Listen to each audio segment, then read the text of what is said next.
امام حسین علیہ السلام نے مدینے سے مکے کی جانب روانگی کے وقت یہ وصیت نامہ تحریر فرمایا اور اپنی مہر لگانے کے بعد اسے محمد حنفیہ کے سپرد کر دیا۔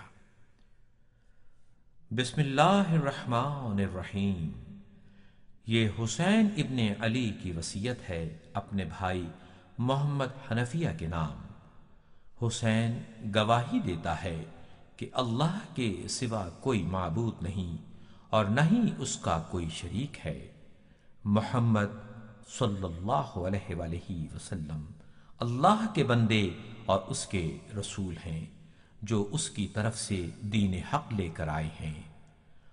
اور حسین یہ بھی گواہی دیتا ہے کہ جنت اور دوزخ حق حقیقت ہیں اور روز جزا کے آنے میں کوئی شک نہیں ہے، اور اس روز یقیناً اللہ تمام اہل قبور کو زندہ کر دے گا۔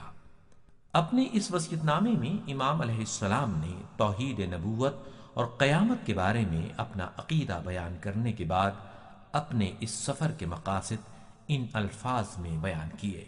مدینے سے میرا نکلنا نہ خود پسندی اور تفریح کی غرض سے ہے اور نہ فساد اور ظلم و ستم میرا مقصد ہے۔ میں تو صرف اس لیے نکلا ہوں کہ اپنے نانا کی امت کی اصلاح کروں۔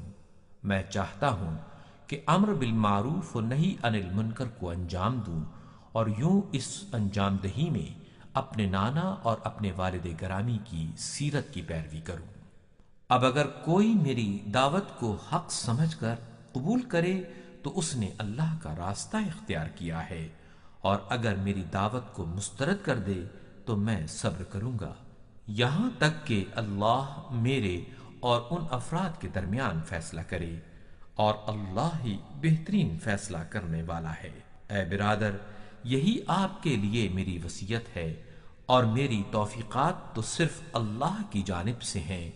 اسی پر میرا بھروسہ ہے اور اسی کی جانب مجھے پلٹنا ہے۔